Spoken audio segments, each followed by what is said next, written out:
这是奥义，需要领悟属于自。有意思。先保住自己。不如再让我领教一下你的无剑之奥义。原来这就是剑。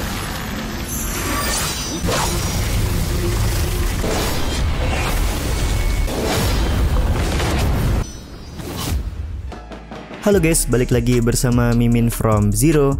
Di video kali ini Mimin bakalan kembali melanjutkan alur cerita Donghua berjudul Lingwu Dalu atau Lingwu Kontinen bagian ke-89 ya. Seperti biasa sebelum masuk rekap ceritanya, buat kalian yang menonton video ini tapi belum subscribe, tolong di subscribe dulu ya guys. Dan jangan lupa nyalain lonceng biar nggak ketinggalan update terbaru dari channel From Zero. Playlist untuk Donghua ini juga udah tersedia bagi kalian yang baru aja bergabung dan belum nonton episode sebelumnya ya. Ya udah deh, nggak usah berlama-lama lagi, langsung saja kita ke rekap ceritanya guys.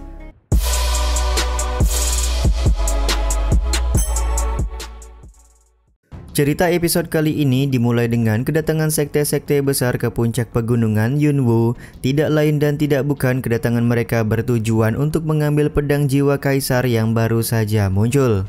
Salah satu akademi di kota kekaisaran berniat mencoba untuk pertama kali mencabut pedang jiwa kaisar tersebut. Ternyata murid yang diperintahkan merupakan senior Centian di klan langit, yaitu Huya. Sementara itu dari arah kejauhan, Centian baru tiba di puncak pegunungan Yunwu. Bang MC cukup kaget karena ternyata harta yang terus-terusan memanggilnya merupakan pedang jiwa kaisar. Centian menyadari kalau pedang jiwa kaisar merupakan pedang suci yang dimiliki oleh Centian dari masa depan. Ketika awal-awal Donghua ini muncul, Centian juga mempunyai martial spirit seperti pedang jiwa kaisar tersebut. Huya, 这位圣渊，这是。 Meskipun Huya mempunyai tubuh fisik yang kuat, namun dia tidak mampu untuk mencabut pedang jiwa kaisar yang ditakdirkan hanya untuk Centian. Huya kemudian meminta maaf kepada gurunya karena dia gagal mendapatkan pengakuan dari pedang jiwa kaisar. Tiba-tiba saja semua orang dikagetkan dengan kedatangan seorang murid yang merupakan pendekar pedang nomor 1 di klan langit, yaitu Liu Shang.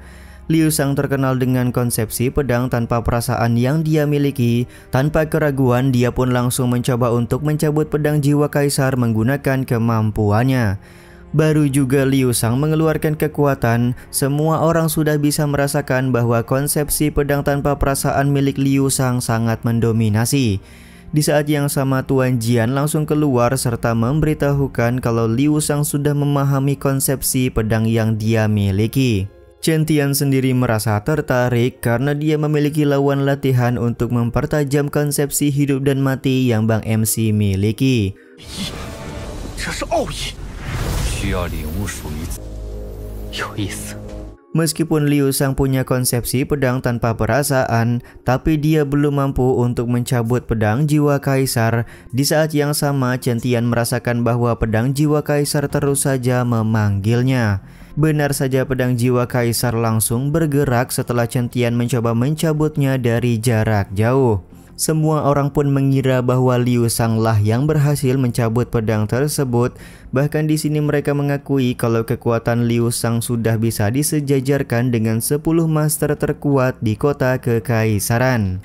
Meskipun Liu Shang percaya diri bisa mencabut pedang jiwa kaisar, tapi Tuan Jian berkata kalau pedang tersebut hanya berjodoh kepada Centian. Jadi apa yang ditunggu oleh Centian saat ini?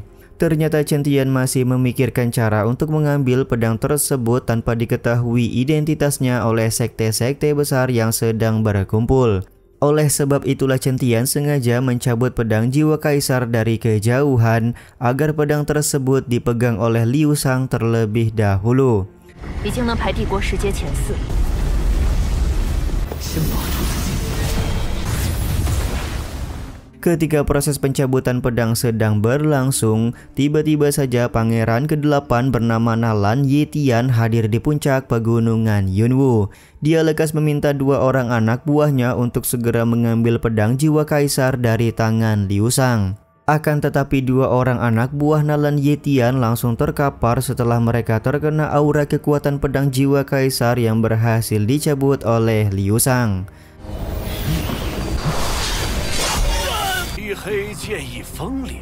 Meskipun pedang tersebut berhasil dicabut, terjadi sebuah keanehan di mana pedang jiwa kaisar berubah warna menjadi hitam yang menandakan kalau dia tidak mengakui Liu Shang sebagai tuan.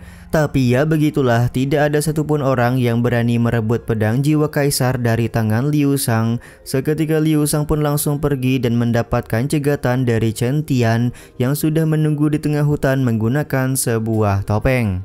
Liu Shang pun langsung meremehkan Chen Tian yang pada saat ini hanya berada di ranah Wuzong bintang 9. Dia merasa kalau Chen Tian tidak pantas untuk menjadi pemilik pedang jiwa kaisar karena ranahnya masihlah rendah. Sepertinya pedang itu akan lebih mengakuiku sebagai tuannya. Lebih baik kita mengandalkan kekuatan masing-masing untuk menentukan siapakah yang lebih pantas mendapatkan pedang jiwa kaisar, ucap Chen Tian kepada Liu Shang. Ketika Liu Shang melakukan serangan, Chen Tian berhasil menahan serangan tersebut dengan mudah. Bang MC juga bertanya apakah hanya segitu saja kemampuan yang dimiliki oleh Liu Shang.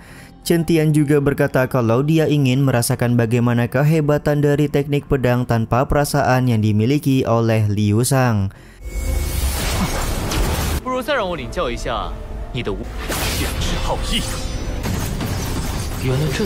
Tanpa keraguan, Liu Shang pun langsung menggunakan teknik pedang tanpa perasaan untuk menyerang Bang MC.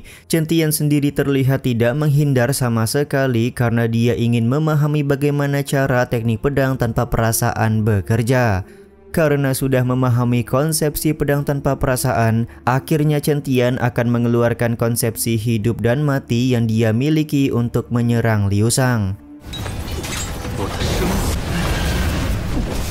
Benar saja, serangan konsepsi hidup dan mati mampu memukul mundur Liu Shang hingga dia merasa kesal. Ketika Liu Shang ingin menggunakan pedang jiwa kaisar, dia tidak mampu mengendalikan pedang tersebut dengan baik. Akhirnya pedang jiwa kaisar hanya menancap di tanah dan tidak bergerak sama sekali.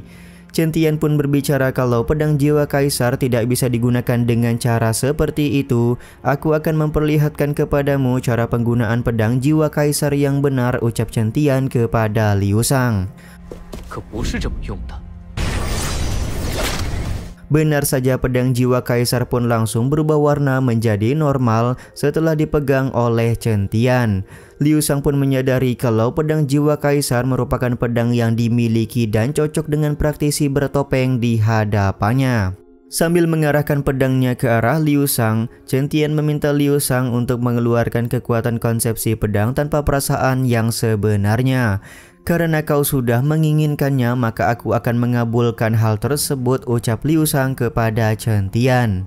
Pertarungan sengit pun tidak bisa terhindarkan lagi di antara mereka berdua. Meskipun begitu, Liu Shang percaya diri bisa mengalahkan Chen Tian karena konsepsinya sudah berada di tahap ketiga, sementara Chen Tian baru berada di tahap pertama.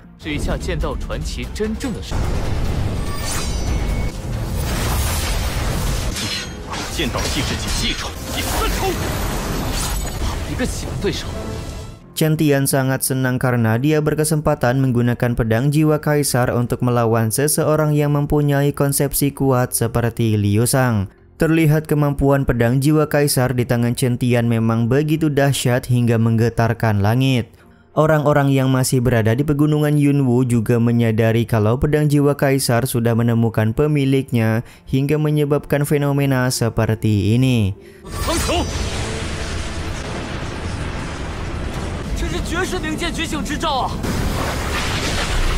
Sementara itu, Liu Shang juga merasakan kalau pedang jiwa kaisar sudah terbangun. Dia pun lekas mempersiapkan konsepsi pedangnya untuk memberikan perlawanan kepada Chen Tian. Siapa yang menyangka pedang jiwa kaisar dengan mudah berhasil mengalahkan konsepsi pedang tanpa perasaan milik Liu Shang. Liu Shang juga menyadari kalau perbedaan kekuatan di antara pedang miliknya dengan pedang jiwa kaisar terlalu jauh. Meskipun Liu Shang merupakan lawan, tapi Chen Tian menaruh rasa hormat dengan tidak menyerangnya sampai akhir. Bang MC hanya tampak mengarahkan pedangnya kepada Liu Shang sebagai pertanda kalau dia pemenang pertarungan kali ini.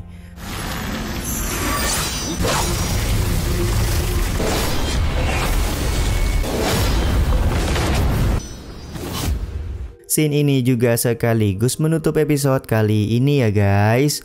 Ya udah deh, sampai di sini dulu aja video kali ini. Mohon maaf jika masih banyak kekurangan dan kesalahan dalam penyampaian kata-kata ya.